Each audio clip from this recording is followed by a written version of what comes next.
Hello everyone, welcome back for another video.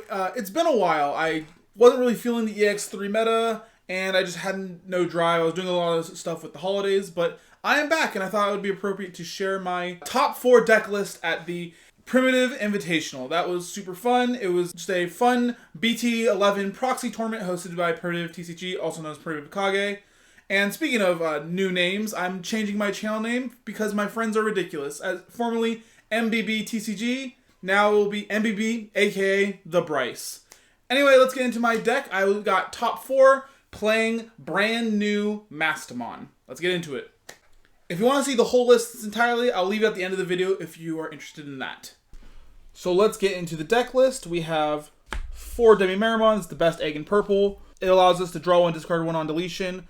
None of the other eggs come close to how good this is. We need to cycle our resources, and our rookies are often trying to die to trigger their on deletion effects. I only play 4 even though it's a grind deck because I don't feel like I ever need the 5th. Even though the games go on very long, it doesn't really matter because we don't bring that many rookies out. We only play like 6. Then for our rookies, we have 3 Ignitemon, 3 Tapirmon. Ignitemon is the new card from BT11. This card is very, very powerful. It has the inheritable all turns. Gain a memory when you play Digimon by effect. That means your health sites are more relevant, kind of like Mako from previously. And also, when you go for your Mastemon combos, you can sometimes gain 1 or 2 memories sometimes because it triggers before it's Mastemon and after it's Mastemon because the way DNA works, that it counts as a new Digimon. Really, really strong card. Gaining the extra memory, helping us make our turns more memory efficient is really nice. And then its regular effect, we can swing, delete one of our other Digimon to delete one of their Digimon of that level or lower. It helps us deal with problem cards, but also if we have something like a Animon fall down mode, it allows us to trade our Phanimon for almost anything on their board while also getting Phanimon's on deletion effect. It's really, really strong card. Has a lot of utility. Very, very nice. And then the Tapirmon, I just want a better consistency rookie. These 6 slots used to be like floodgates, like Gazimon and Psychmon, but I felt like I needed more of my pieces, and my floodgates were just dying or bouncing to a lot of the decks out there, so I just want more consistency, so I decided to add the Tapirmon. Maybe I don't keep this, but right now it's been performing really well. There was one game where I kept trying to make Tapirmon die. It didn't die for like 2 turns, and I never got to draw cards, but other than that, the card's really strong. Then for our level 4s, we're playing 8. We're playing 4 Gatomon, 2 Devimon, 2 Makomon. Gatomon, this is Gatomon the deck. Gatomon's the best card in our deck. We want to see this card literally as much as possible. The more we see Gatomon, the better our deck performs. You know what this card does. The fusion, the search, the reducing cost. This card just does everything our deck wants to do. Then we have the new Devimon. Devimon is essentially just a better Black Gatomon. It has Rush and Retaliation. As long as we have a yellow Digimon or yellow Tamer, and all of our level 6s are yellow, all of our Tamers are yellow, so it procs this effect pretty often. When we go for a Mastemon, it also gives us Rush. The 2 to evolve just makes it so much better than Black Gatomon, so that's why we're playing this. And we can search it with some of our new cards. Other than that, it's pretty just okay. We want all of them to be Gatomon, but not every level 4 can be Gatomon. Speaking of which, our last is Makumon. Makumon is nice. This could be something else like Black Gatomon, like the new Angemon that's yellow, but I just wanted something that lets me get the double color, allowing me to proc my options when I don't find Gatomon. So if I have to build up my raising area, I can go for this, and then maybe play like a Chaos Degradation or a Hell Scythe if I really need to. And then on top of that, it's another security bomb in the deck, which means sometimes they get an extra check they weren't playing to, or an extra level 4 that I can start Digivolving off of, which is super nice. Then we have our level 5s, and we have a ton of them because we're playing a Mastemon deck.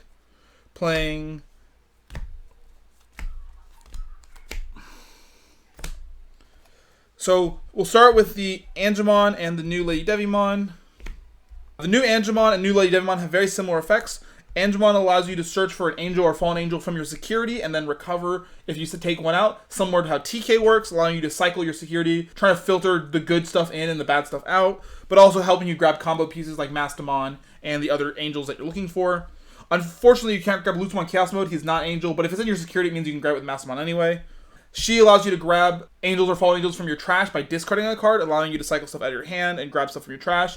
It gives you a lot of recursion. It allows you, if you've already gone through a Mastemon, allow you to just keep grabbing it back up so you don't have to play as many. As long as you see one, you can start cycling over and over again with this. I kind of want to play more of this, but some of the other cards I felt were too important. Then we have the old Angemon and Lady Devimon. This one gives -2 security and also gives you plus security checks. This is a much better just straight up play than these cards, so we want to keep this. It's very strong. And this one is the one that lets you draw 3, discard 2, allowing us to cycle through our deck faster. It's better in the early game, better in the late game.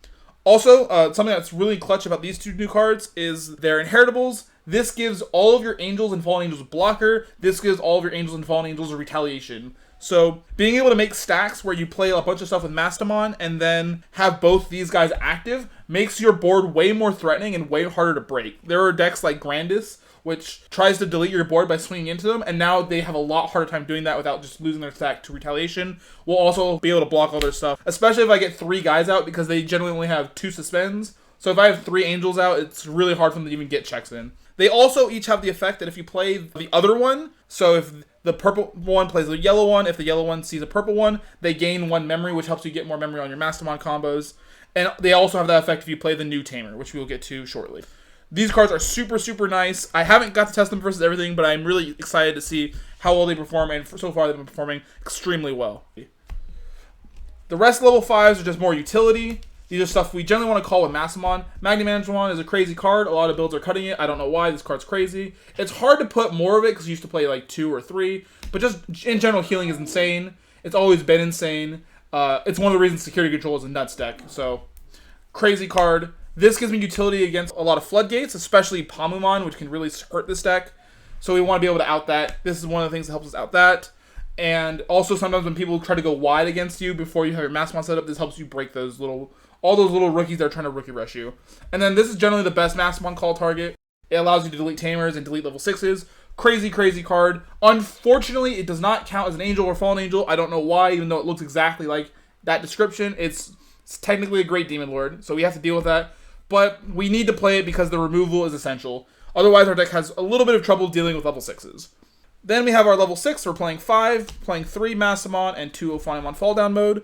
I used to be playing the other ratios like this, but because of the new Lady Devimon and the new Angelomon allowing us to cycle and search these a little bit better, I wanted a more better spread of the cards I can choose from. And just the utility of having the options is really nice. This being the floater, this being the late game bomb that helps me win the game. Ophanimon's generally better in the early game or as the follow-up to the Mastemon, and Mastemon's generally just better when we start getting our setup and are able to steamroll games. The support didn't need a new boss monster. These boss monsters are just incredible already, and the faster we can get to them, the better the deck is. Not much to say there. And then for our level 7s, we have 2. We have a Death X and our Ordinimon. Death X is a crazy card. Ordinimon's a crazy card. This card can be a little situational because it only works great versus certain matchups. But against the matchups it's good against, it's incredible. I didn't run into it today, but in a different tournament when I played against Jessamon and Bloomlord, this card solos those decks. If I go for this one time in a game, I basically win the matchup. And then Death X also is just good against any kind of Rookie Rush or wide boards. Both board clears. This one's more situational, but it's easier to go into this than before because of the new Tamer, and I'll explain how that works later. We don't play the Reguelmon because that card's kind of whatever. Then for Tamers, we're playing 2 TK and 3 Mirei. TK, I just want to make my deck as consistent as possible. Mastemon's one of its biggest weaknesses is that it can be inconsistent, so I just try to up how many consistency cards I have access to. Even though we can take a damage sometime, I think we have enough yellow cards where it's not too much of an issue. And then Mirei is the brand new Tamer. This card is very, very strong. She has unconditional gain 1 memory on my turn, so a lot of the times if I have TK plus her out, I'll just start my turn at 4 memory regardless. And even if I don't have TK out, just always having extra memory lets me push different thresholds that I wouldn't be able to push otherwise. It makes it much harder for opponents to choke me out. And then the reason that she's insane is her other effect, is that if you only have 1 Digimon on your board, and you evolve into Angemon or Lady Devimon, you could play the other one for free. So if you have Gatomon, this means that when you go Gatomon for 1 into an Angel, the new Angels gain a memory when they play the other one. So you can go into one of the new ones, tap her for the effect, play the other Angel, gain that memory back. So Gatomon's even cheaper than it was before, and you got to play the level 5 for free, which means you can fusion without passing turn. Puts a lot more pressure with your Mastemon, but it also means, because of the Ordinimon, it means I'm allowed to generally go from a Gatomon to an Ordinimon with just 1 memory, because I can just go into my fusion for 0 memory because I gained it back, and then evolve into a different level 6 over whatever I summon with Mastemon's effect, and then Gatomon end of turn effect will let me go for Ordini. So that's why we don't need the Reguelmon. This card's crazy. Also, just the speed allows Mastemon to have is really strong. It does cost a whopping 5 memory, which is very vulnerable against decks that delete Tamers, but otherwise this card is insane, and definitely one of the best reasons to play Mastemon right now. We only play 3 because the 5 memory is so clunky, but the card is crazy. Then for options, we're playing 3 purple memory boost, more consistency, 4 Chaos Degradations, 3 Hellscythes, and 1 Calling from the Darkness. Memory boost, I want as much consistency as possible. We don't play as many rookies, but this is more important to see Gatomon than it is to see rookies, so find Gatomon on the deck. We need to find Gatomon, more ways to find Gatomon. Chaos Degradade, I've been at all Hellscythe over Chaos Degradade for so long, but the things that beat this deck are decks that just OTK you and clear you out really quickly, so I need to see this card as much as possible. This card was super clutch today. I played against 2 Grandies players, and they both hit this in security. One of them hit it twice in the same game. Both my games I got it first check, which is nuts. This card is nuts. We need to always play 4 of this card, especially as long as there's really aggressive 1-stack decks. Hellscythe is really strong, but I had to cut it to fit in some of the other cards, and I needed the consistency. Not having double colors is unfortunate. Mirai used to be the old tamer, the Mako that let you have more consistency, but because we don't have that, we need to make up our consistency other ways, so we have to cut some of our options. Still a really strong card, allows us to recycle our cards, but also because we don't have multiple Magna Angemons to go for, it's not as powerful as it might be in like Security Control. And then finally, Calling from the Darkness, just one of the best purple options in the game. It is limited 1 for a reason.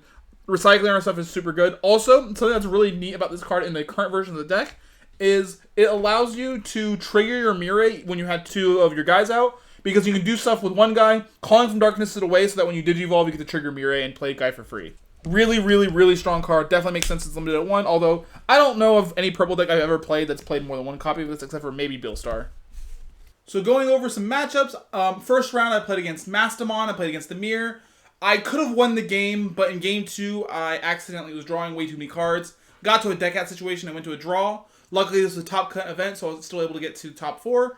Game 2 was kind of a bye. The opponent had some technical difficulties, it being an online tournament, so I got a bye in my round 2. Round 3, I played against Examon, and I 2-0'd them. The new retaliation stuff is really strong versus Examon, and I also was able to just Chaos Degrade some of their stacks. Game 1, I Chaos Degraded a level 5 stack, Chaos Degraded a level 6 stack raw from hand, and then they went to an Examon on like their 3rd stack, and that stack I went for a Mastemon on the follow-up, and double retaliation into his Examon, while also using the Mastemon effect to delete the Slayer Dramon. For game 2 of that set, I just opened the absolute nuts, and he opened like a very okay hand, and I just steamrolled him in like a couple turns. For round 4, I played against Grandis.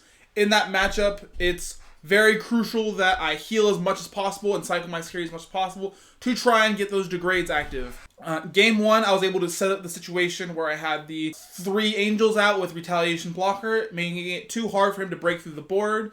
Game 2, I hit a check 1 degrade and was able to kind of use that advantage to take over the rest of the game. After that, because of some down pairings and some my draw that I had early on, Top Cut was pretty early in this tournament, and we got to go straight to Top Cut. For the first round of Top Cut, I played against another Grandis. Game 1 was a pretty grindy matchup. I had played like a TK early and saw a Grandis pretty early in my security, and kind of knew that I had at least some kind of bank against that deck. So one of his Grandis ended up hitting Chaos Degrade at some point in the game, but I was also able to establish the wide Mastemon stack that walls him out later in the game and was able to close out from there. Game 2 was much more of a grind. He had a pretty aggressive opening, and I had a pretty weak opening, but my security ended up bailing me out. I had 2 different Chaos Degrades, one on the first check and one later on in the game, meaning he was too hard for him to actually even get through the game at all. And then the final game of the day was top 4. I played against the new Black War Greymon X. Game 1 was an absolute steamroll. I think it was Rookie into Gatomon into Mirai, and he had no answer for the Gatomon. So I was able to just go into the full Mastemon combo in like turn 3 and just lock out the game from there. But unfortunately, in games 2 and 3, he was able to take it. I had probably my first like really bad hands of the day, and I just couldn't capitalize on it. I tried to play my level 5s and just hope they stuck. They never stuck because the new Metal Greymon X deletes 6k or less, which makes it just super hard for me to stick stuff on board against that deck. So they just wiped through my stuff, and especially in game 3, he had kind of also a weak hand where he just opened straight play Black Greymon from his hand for 5. I had to pass him over 6 with a Angelon, but unfortunately, he had the X antibody and the new Metal Greymon that allowed him to pop 6k or less in the same hand, so he just went straight for those and was able to wipe out my stack and secure the game from that position, and I just could never establish a position where I had Gatomon or my rookies and was just able to cycle for a while. I did get a lucky last check degrade off of his Gaiomon, but it just wasn't enough for me to hold position and finish out the game. So overall, this was a super, super fun event. I want to give some shout outs to Primitive for hosting a really fun tournament, to Robo Sushi for being a great judge in the tournament, and then all of the homies, Guzman Gaming, Digitamer Joel for being the biggest homie, and also letting me rant with him on his own videos whenever he makes them, and just all the homies from Tapped Out Gaming. With that, I'm going to call it for today's video, and I hope you guys enjoy it. Hope you guys enjoy the list. I'll leave it right here at the end. Have a good one, everyone.